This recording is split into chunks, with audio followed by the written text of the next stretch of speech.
meie järgmise väikese lõigukese autor on aga TalTechi filmiklubi ja sellest samast klubist, kes selle saate katke on teinud, me saame ka kohe lähemalt teada.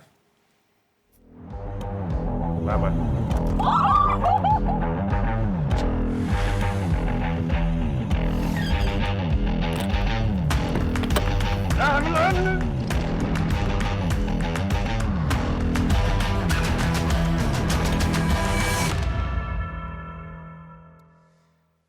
See, mida te nägite, on siis TalTechi filmiklubi toodang, selle nimel Top Gear. Meenutus aga Top Geari.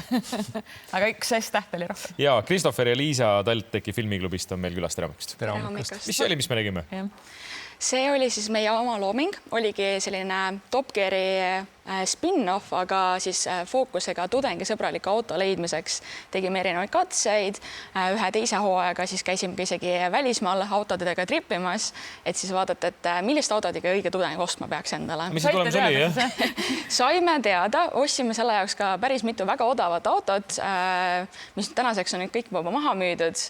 Aga jah, saime teada, see vist oli punane Opel. Seat. See põhiliselt punane peab olema. See Seat veel sõidab. Tudengite vahel välja loositud. See arvab tudengite raha, et osta odavaid autosid. Me korjasime raha kokku, et mingi makarone kuskilt osta. Nuudleid saaks. Aga räägime tegelikult natukene taustast ka, et mina näiteks ei teadnud, et TalTechil üldse on oma filmiklubi ja ma saan kohe küsida, et mida see filmiklubi üldse teeb? Me koondame endas kõik audiohuvilised ja filmihuvilised TalTechi tudengid. Ja siis õpetame läbi enda kogemuse sellist, kuidas toota filme ja kuidas teha näiteks ka ülekandeid või siis teha ka mingisuguseid järelmuuvisi. Ja me teeme ka hästi palju, olemegi orienteeritud ka tudengielu kajastamisele, et põhimõtteliselt igal TalTechi suuremal sündmusel oleme olemas ja teeme sealt väikseid sellist meenutusklippe üles. Aga TalTechil ju eriala sellist ju ei ole, eks ole? Ei ole. See on lihtsalt selline vabatahtlik, mida te seal korraldate. Täpselt, anname võimaluse kõikide eriala tudengitele oma filmindus- või kunstihuvi siis väljendada meie organisatsioonis. Mida te muide ise kumbki õpite TalTechis? Mina õpin magistris ärirahandust. Nii et sina oled selle filmiklubi raamatupidajad ja produtsent, see, kes raha järgi ei ole võtnud endale finantsrolla. Ma teen alati pigem üritusi, koolitan, mentordan kõike seda poolt. Ei ole üldse erialased klubis.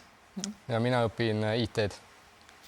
Kas te pakute nagu konkurentsi veidikene BFM-ile, kus peaksid meil tulema kõik operaatorid ja teletegijad? Kindlasti mitte. Meie oleme siiski ainult hobiklubi, need saavad ikkagi need professionaalid. Meil professionaaliks saamiseks võtab ikka enda tahtejõudu ja ambitsiooni, kui sellest väiksest hobiklubist soovita edasi arendada.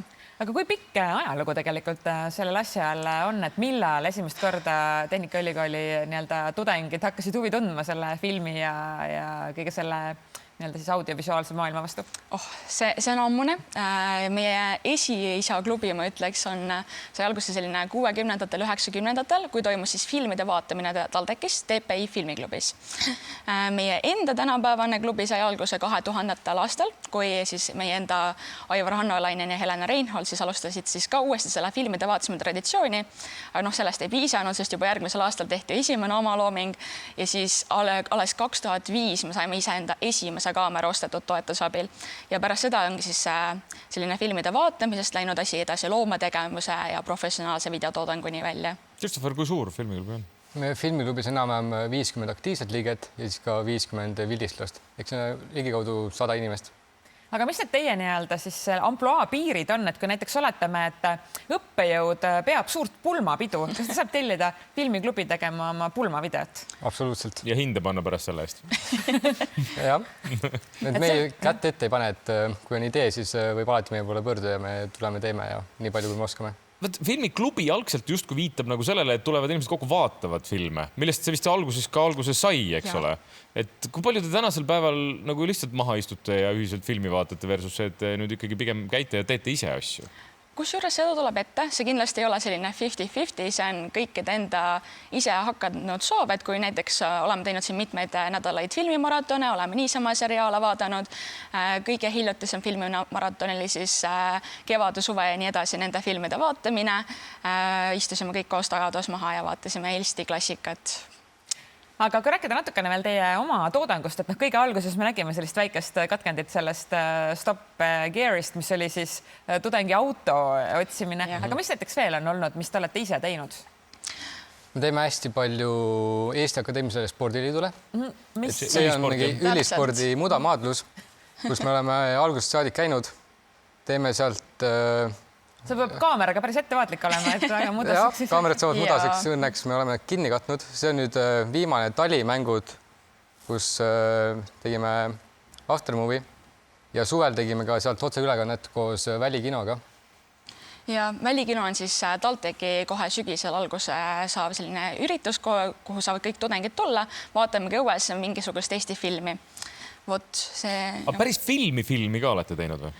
Oleme teinud lühifilme, just hiljuti valmis meie enda liikme Rehepop, aga oleme ka teinud täispikk filme, mis on siis sellised 45 minutit ja peale oleme kõik maha istunud ja koos vaadanud. Mis see väljund on? Kus vaatate seda filmiklubis ise või on sellel ikkagi nagu väljundid laiemalt ka? Ja meie loomingut on võimalik vaadata meie YouTube'i kanalit, mis ongi TalTech filmiklubi. Sinna saab kindlasti parimad palad ja ka sellised koomilised palad. Kõik sinna ei jõua. Meil on materjali tekib rohkem, kui me YouTube'is jõuame kajastada.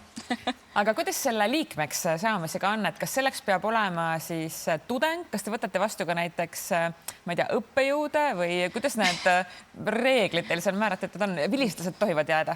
Jah, meil vilistused võivad jääda, kõik, kes on läbi käinud, aga meil sellist otseselt väga ranged kriteeriumid ei ole, et sa võid olla ka TalTechi õppejõud, tulla meile. On õppejõude ka? On olnud, jah. Pigem ikkagi tudengid kogunevad sinna kokku, et tegemist on ikkagi tudengi eluga ja kui sa oled juba kuskil töö peal väljas, siis sa vist iga nädal ei jõua tudengitega koos midagi teha.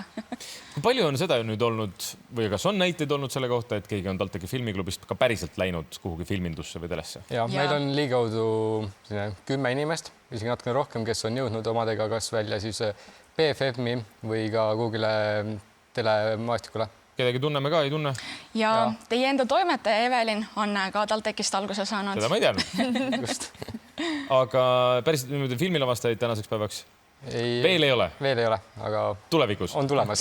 Kas teil selles mõttes nagu tung või järjekord on ukse taga, et ma kujutan ette, et igal sügisel ju tuleb TalTechi suur ports uusi üliõpilasi, et kas te käite kohe seal esimese aktuse järel oma mingisuguseid flaiereid jagamas, et liituge või? Ja värbamine on TalTechis kõikidesse organisatsioonidesse suur konkurents, algab juba eelnädalal pihta, teeme mitmeid üritusi, kõike igale poole kutsume ja me oleme ka üllatavalt populaarsed, et alati on vähemalt igal infoõhtul 60 inimest kindlasti olnud kohal, on selline rekordarv, tuleb meelde ja... Kui te meil siin stuudios ka tegelikult ei ole 8, siin on umbes paarkümmend inimest veel siin kaamera taga. Tervitused kõigile filmiklubi liikmetele. Aitäh tulemast meile täna hommikul külla ja edu, jõudu, jaksu teile. Aitäh!